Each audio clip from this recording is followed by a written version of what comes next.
Good afternoon. My name is Peter Peters, for those of you who have not met me yesterday. And I will be hosting this keynote speech by Helmut Seidenbusch. And we're really happy to have Helmut as a short introduction. Helmut was trained as a singer in Salzburg, Basel, and Utrecht. And he also studied choral conducting. Gave concerts, made guest appearances in opera productions. And in 2007, he started his studies in theater and orchestra management at the Frankfurt University of Music and Performing Arts. And after that, he worked as a production manager and also as an education manager. In 2012, he founded the agency Seidenbusch Music Management, in which he combined classic artist management with consultancy and offered also services for organizational development, fundraising, music education. In 2016, Helmut took over the management of the Bertelsmann Stiftung's musical support program. And I think early this year, actually, he started working at the Stiftung Mercator, where he leads the cultural education department. So Helmut, I'm really happy that you're here. And Stefan Rosu is now also joining us. And you met him in the recap just earlier, so I don't need to introduce him. So without further ado, I will pass the floor to Helmut. Thank you very much, Peter. Hi, everybody at home, I suppose. Well, we can't see each other, which is a pity, but nevertheless, I hope I can share some thoughts about future of classical music, future of the world, and how it is combined with you. The topic I chose was the question if arts can make a constructive contribution to solving current challenges and problems in the world, and which role could classical music play in this. So we are dealing with challenges that we have to deal in the future. So we're talking about, again, our futures, possible futures. And which sort of challenges do I mean when I talk about them? I picked maybe the most important of them to discuss if there is any sort of possibility to contribute to that. Futures we confront could be dystopias or utopias. Actually, we have to choose how will be the outcome. For instance, the topic of climate change, sustainability, is something that we have to face. This certainly falls into the dystopia category, as we're talking about biological survival of this planet and of humanity. And the second thing is technological disruption or digitization. Here, the consideration of whether negative or positive expectations are formative for us is mixed up. In any case, it is a question of how the technology is designed and how it is used and to whom the technology is useful. And this is something that has to do with culture, maybe not just arts, but culture.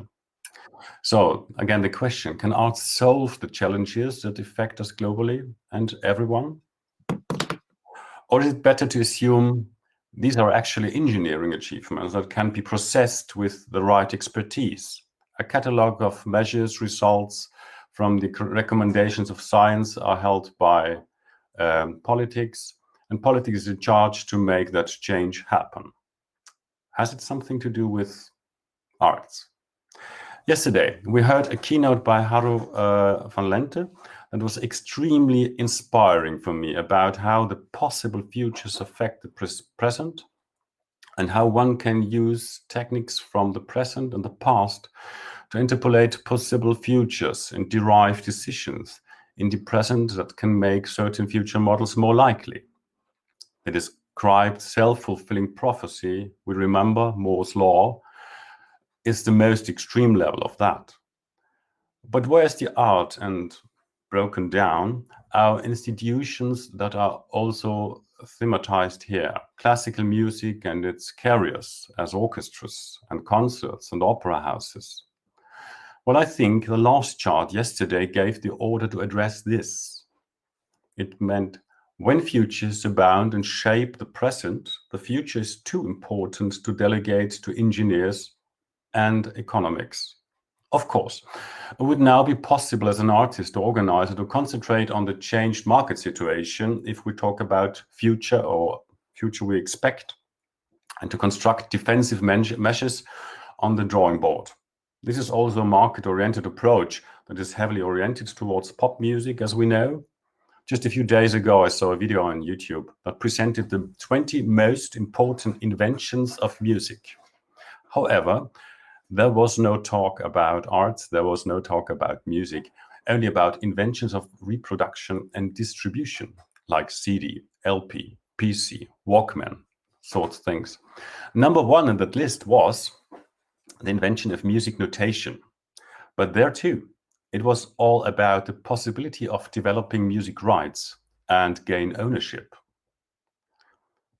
And as we know, as we are here together as musicians, that music notation is important because notation opened a complete new dimension in music. So far, before, you could only set the melody as a composer, as a musician.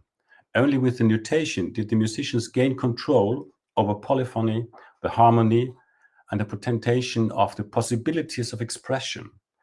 They designed a complete new universe. They designed a new complete story. I repeat, when futures abound and shape the present, the future is too important to delegate to engineers and economics. The factor that comes into play through art is the human factor. And not just physically, not just as a species. The meaning of being human, this is the important part in it. That everything we choose, everything we design for the future, the meaning of being human is in the center. And an expression of that is our artistic culture. So what do we have to contribute to face challenges? Well, let's have a look how people solve problems and what's the part of the arts. People communicate in great quantity. They cooperate with many. They create fictions. And these fictions are the most important part of it. They invent future creations that have no predecessor. Things that do not exist, have never existed, and so have no role models, and the probability of which cannot be built into any matrix constructions. So what can we do? What makes us more successful than any other species? Well, it's the art, because it's the complete new invention. Directed creativity, the possibility to create fiction, to create beyond what is conceived as possible, and also to shape that into existence, which is also very important.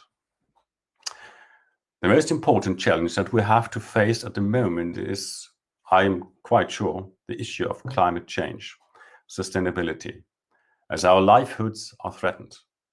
We don't yet know how to successfully counter this threat, but what we know is that we need to cooperate globally, and we know that everyone, really everyone, has to participate in the creation and solution, not just states and institutions, but every single person. A solution is not possible at the level of the engineers or the economy. That does not mean that this operational level is not needed. But businesses and science need a navigation point to work towards. They need the right question to answer. And this is something the arts can provide if we really invent a prosper future, what we dream of. And the objective comes from the story we have designed, in which we are moving towards, I'm very sorry. It's about everyday's culture, to completely redefine many of our values. The proportions of life are shifting. In other words, we have to create a whole new story of our life, a real fiction, because we don't know this story yet. Artistic contributions are therefore necessary and possible. In first place, the creation of a new story that gives us orientation in this changed situation. Second, space for cooperation on a global scale so that everyone can find their place and actively support. And third, the connection of the two elements. In order to be able to draft this story, the cooperation of many individual stories is required so that they are effective for everyone. And there is also the question of who has the authority to interpret the stories to be created. And this is perhaps even more important in our next subject we're facing, the digitization. Let's take the subject of technological disruption and digitization, because it is not clear whether we are looking to the future with more mistrust or confidence. Either way, things will change and are about to change and changed a lot. I'm leaving out the field of biotechnology and affecting our physical existence and possible expansion. A few years ago, the Chinese founder and investor Jack Ma postulated that we have to emphasize in education to those things that machines cannot and will be able to do better. The techniques presented yesterday to describe possible futures can also be used by machines, probably better, because artificial intelligence can simply process more data and incorporate it into more complex systems than we can. But artificial intelligence cannot create fiction. That makes the difference. And that's the human part of the difference, and that's why it's important. The historian Yuval Harari defines as one of the great threats that we can be hacked, that an algorithm knows better about us than we do, and that there can be institutions that have this knowledge, institutions or companies that make money with that. In order to deal with the fact that machines already know a lot about us now and more in the future, and can combine them in such a way that our behavior becomes predictable, it suggests that we primarily take care of knowing ourselves well. And he means that a lot physical and very intuitive. As one possibility, he describes the experience of meditating. And I think that's a very nice idea, something that surely eludes machine control. And I would say art can be part of it. Again, it's the human perspective. Machines can think better. But they will never be able to create a work of art. You cannot recreate or calculate the individual experience and creation of art. Art has another quality that is useful to us. Art is communication. The work of art is always created anew in the viewer's perspective. All these insights are not available for a machine. So my thesis is, art will not show us to operational solutions to a crisis, but is essential as a requirement for finding these practical answers, and we should work on it. So what does that mean for classical music in particular? Well, classical music is ultimately the genre in which the fiction arises. This is not an evaluation, just an observation. At the same time, the genre has developed forms of performance that have been cultivated through virtuoso skills and a strong sense of self. And this is combined with communication, which is what art is all about. The rituals of classical music are primarily analog, physically present. Another aspect that is of great importance in terms of intuitive and emotional communication. Yes, other forms of representation are possible, listening at home, but it also creates a different quality, as we see now in our conference. Of course, we have a conference, but it's not the same.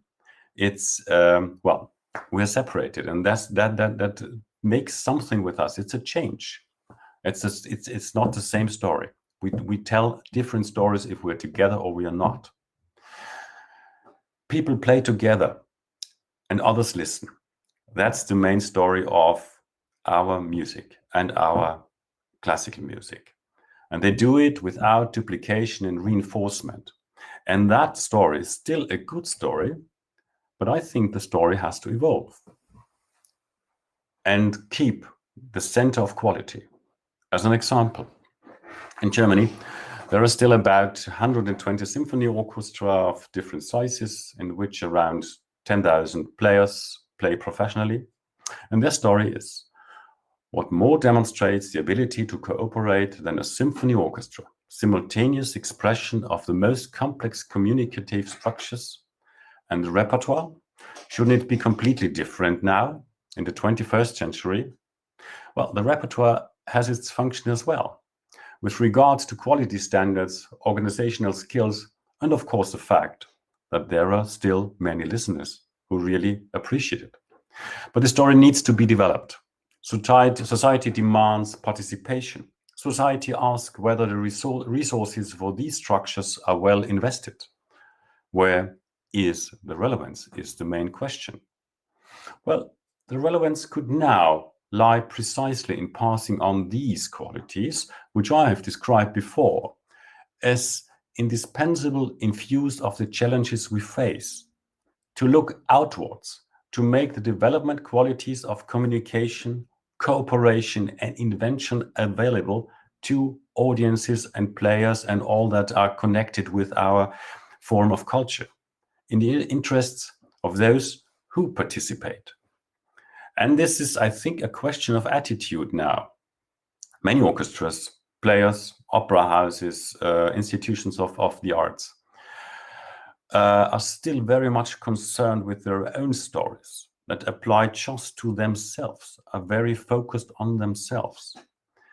But if they manage to retell themselves at this point, their contribution will be clarified for all of us and the society. Or, when futures abound and shape the present, the future is too important to delegate to engineers and economists. Because nobody can avoid making contribution in the face of these global challenges, especially the arts. Thank you for listening. Dear audience, I would like to, the original plan is we have a nice discussion now about the thesis I wanted to put in. Last night I fell ill, so I asked the management crew of this conference if I'm allowed to leave the discussion, but just pass on my keynote, and Stefan and Peter will be so kind and will lead a discussion with you, and I'm very much longing for my bed. I'm very sorry that I have a bad day today, and hopefully in the next conference we see each other again, and we can really have close contact, be it online, be it personal, as I hope. Thank you for the invitation. Goodbye, everybody. Gute Besserung, Helmut. Dankeschön. Ja.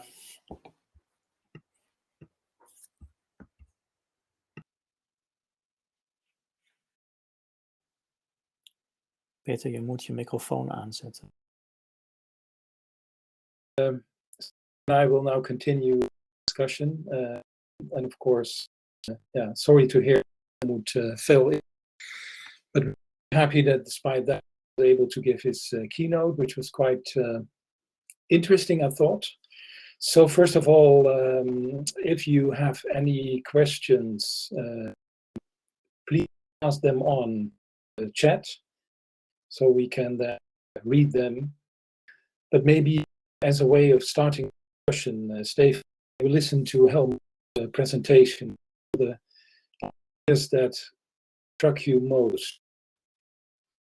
I would say, I mean, I know Helmut quite a while, and I know that he is for many years concerned about civil society matters. So he's now working for Mercator, which is a big foundation, and he worked earlier for another one. I don't know whether you mentioned that, Peter, before, because yeah, you did. And I was curious how he would connect those two, how he does bring civil society in context with the big issues of our time, which I think is right. Climate change is the issue, And a digitalization seems very technical, but it is not. It goes far beyond that. If you take artificial intelligence and digital ways of communication and the digitalization of basically everything into the account. What I found interesting is that Helmut did not talk about the art, the music, the symphony orchestra itself. He did not talk about the Bruckner Symphony and the Mozart opera, die Zauberflöte. He was more, in my opinion, talking about the field or the grounds that by doing these arts and by performing those arts and by musicking, to use that word, to prepare the ground and to help to find the right answers. So music and art is not the answer in itself, but it is something that helps human mankind to find the answers, to prepare to find the answers. And I think that is very true. To be honest, I think that is actually what it is about. Don't know what you think, Peter. Yes, I definitely agree, and I think he also repeated the claim by Van Lente in the speech yesterday that this future is important to leave to scientists and engineers. That we as artists, musicians, should play our part. And the question then, of course, how? And that's also a good moment for some of the two questions in the chat. So, Ties van der Weer asks, if art's contribution to society through communication, what, especially how would classical orchestras communicate their repertoire to whom, or what? So I think Ties already to make this broad approach specific. And you, Stefan, as an orchestra director, how would you answer that question?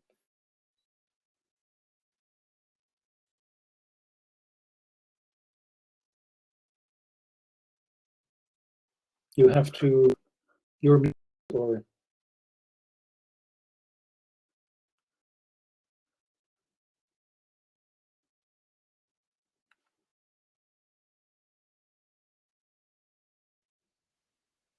can you hear me, Stefan? Yes, I can. Okay.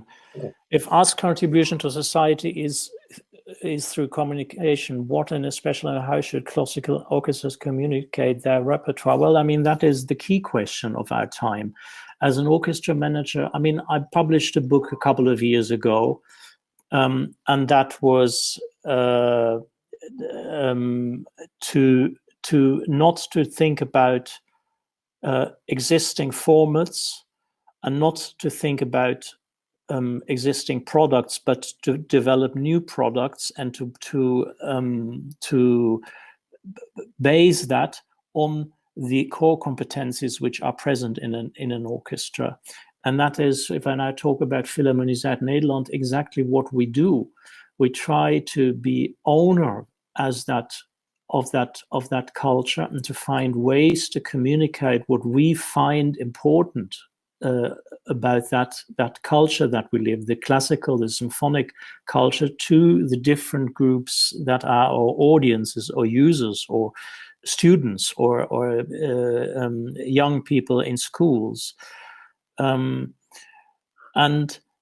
that is in most cases not being and performing perfect on a stage, but this is much more about spending time being busy with music, learning the instrument, developing the passion, understanding the passion, and experience what it means to play and to hear that music. So it's on a very, very different level, and also it changes the level of quality or the definition of quality that we apply. I know that what I say is very, very abstract, but to my mind, it's also very concrete and to the point and what we are actually looking for. It's a major change of a major transformation period. And I'm personally convinced that if we want to survive as symphonic orchestras on a wider scale, and if we want to stay relevant, that we have to move into that direction. Yeah.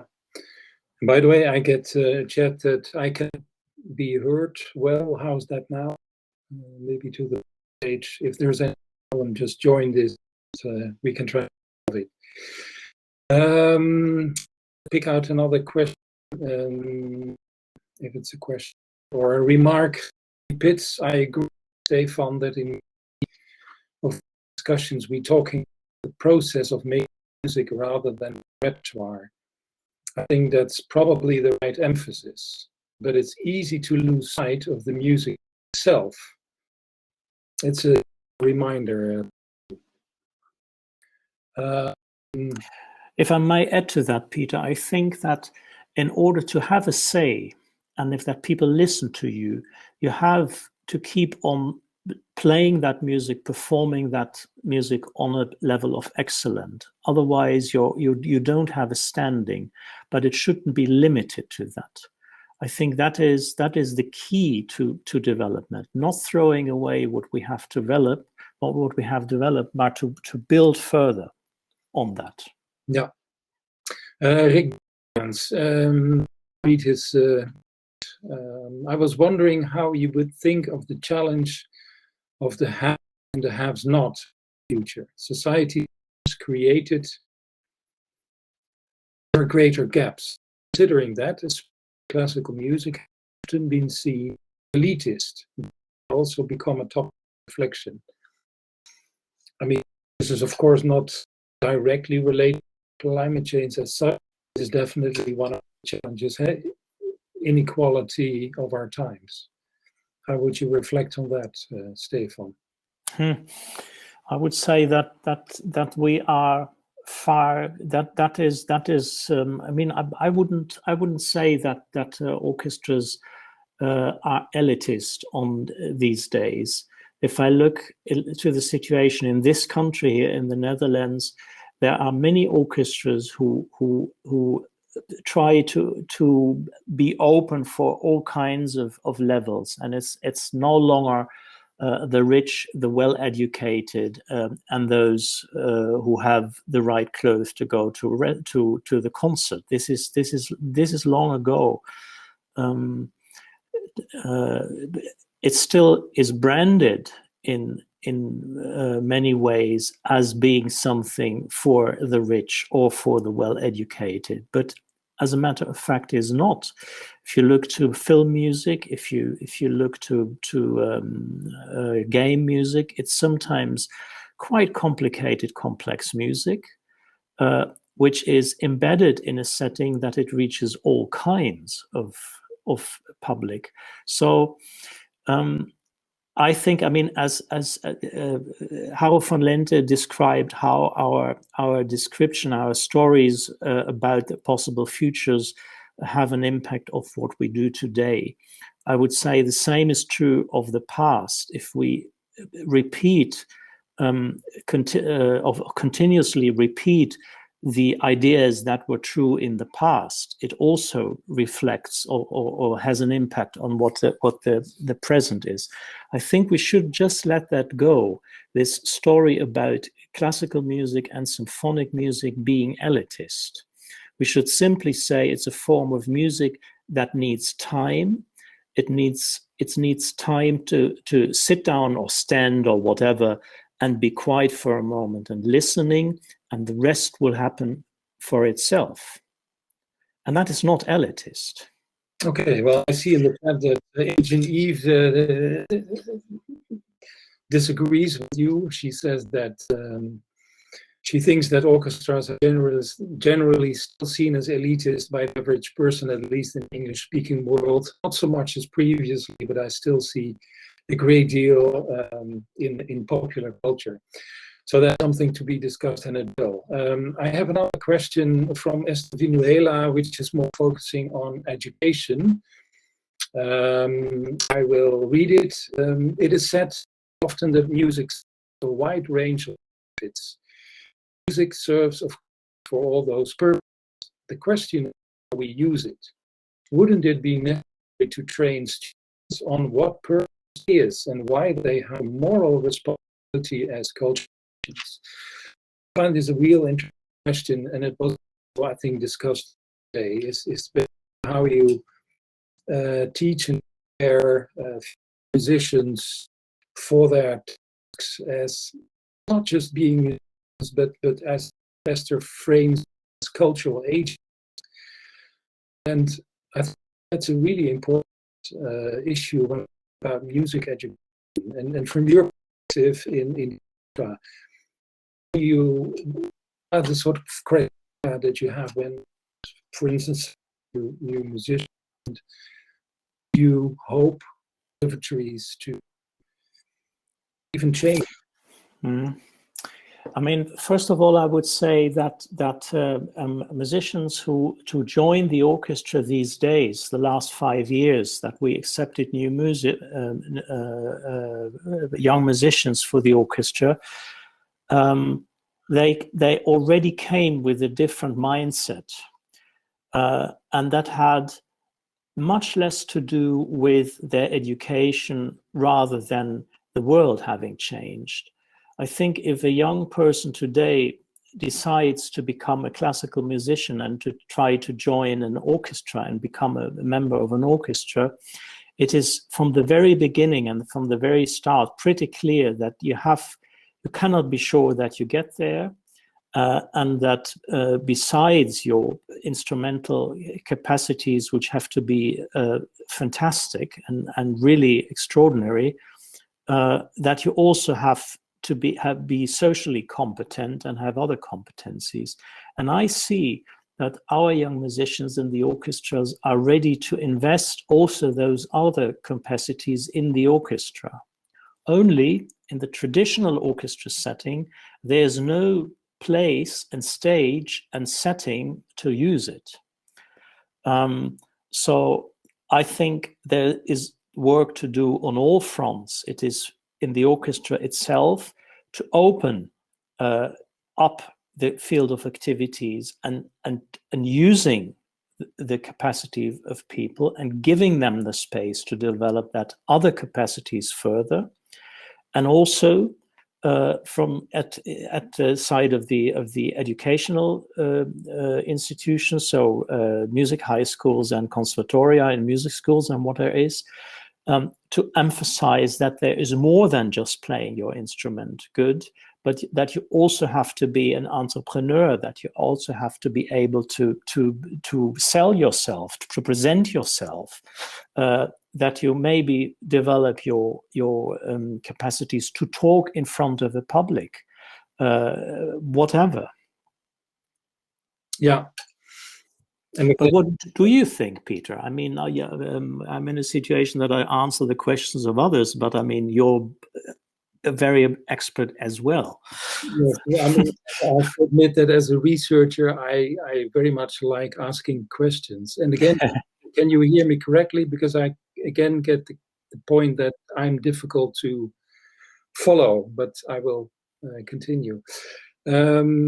I think I agree with what you say, and music education is really one of the main areas where we can innovate classical music. And for instance, at the conservatory in Maastricht, there is an innovation prize every year handed out to students who make innovative performance.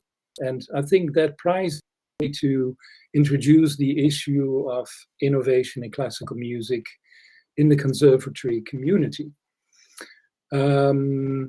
I saw another interesting question in the chat, and where do I have it? Yeah, Merel Verkammen. In the lecture, it was stated that machines will never be able to create art. I think this is quite a traditional view. I wonder, why don't we incorporate the quality and potential of AI and machine learning more in the challenges we face? Now, I think this is an interesting question, because what it seems to imply is that we shouldn't think of a kind of dualism between us as human beings having art and the world of machines and algorithms as not having art. Whereas, and that's indeed something I know from my background in science and technology studies, we are hybrids. We live with technology. We cannot sort of separate ourselves as human beings from the technologies that support us. And I think technology in that sense is a part of art, and of course it is of classical music. And we only have to think about digital ways of making music, computer music, and what have you, to really understand that this is not a dualism. What do you think, Stefan? Yeah. Do you see ways where these technologies really can become a part of the orchestral practice? Well, that's a very good question. And I mean, we were quite visionary in putting one of the sessions we have at 20 minutes past 2 is exactly about that artificial intelligence and the orchestra. And I'm very curious what Robert, who is leading that session, will say. As a matter of fact, one of my university teachers, Alfred Smuditz in Vienna, published a book about 20 years ago about moments when there were technical innovations and how people would first of all use those new technologies in order to substitute habits and roles and tasks that were originally done without that new technologies. But as a matter of fact, every new technology provides new opportunities. And I have the feeling that we haven't yet experienced or explored enough what the potential of artificial intelligence for the music making world and for the orchestra is. Again, I'm curious to say what Robert have to say to that afterwards. But I have doubts, same I think as Merel, who worded this very diplomatic, whether this is still state of the art to say artificial intelligence cannot create fiction. I'm not sure about that. Yeah, well, I totally agree. And I have to think of Tinguely, the Swiss artist who made these machines that create drawings in the 1990s. And they were actually pretty expensive. So anyway, the discussion I want to end this discussion making it maybe slightly more practical. When we talk about change, it makes me think that the classical music depends a lot on traveling. And we fly over the world with orchestras, but maybe more importantly, you hire conductors, guest conductors, soloists of top quality, basically to have them in your orchestra and sort of have an even more excellent performance. Mm-hmm. Do you think that all this traveling can be sustainable?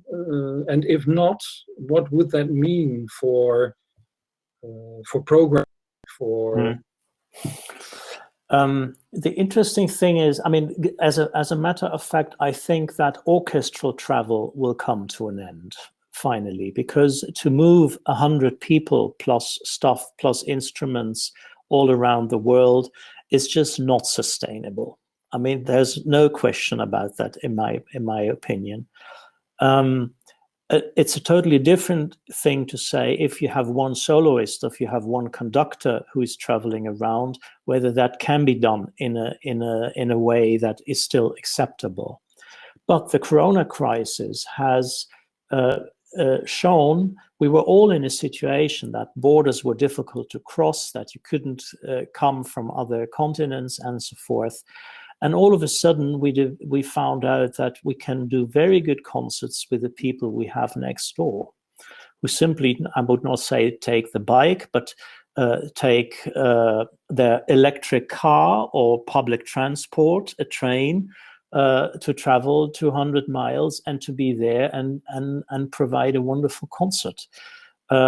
that was also what happened in the beginning of the 20th century, when a chief conductor was actually a chief conductor, being present with his or her orchestra, well, with his in that time, and spend there and to conducted basically every concert, unless he was sick or occasionally was not present. Yeah. So I could imagine that following those climate change situation, we will come to a point where it will become more local and more regional. It's like eating, it's like cooking. Yeah? We have the same, like clothing. In Scotland, they wear their kilts again. In Austria, they have, their trachten. And so maybe the same is it will be true for classical music, for orchestras, and all of a sudden you will find different sounds and different cultures in the orchestras, because there's a local culture. Yeah, I think, and that's very interesting, because becoming is also a way to connect to regional and local communities, as Flora Schuiling points out in the. So that could be sort of an additional benefit on top of the climate, of sort of connecting to the local. Okay, so I think we are already over, so we have to end the session here. I will stop casting, and correct, we have a break. That will be parallel for you to visit, where I see you all. So see you.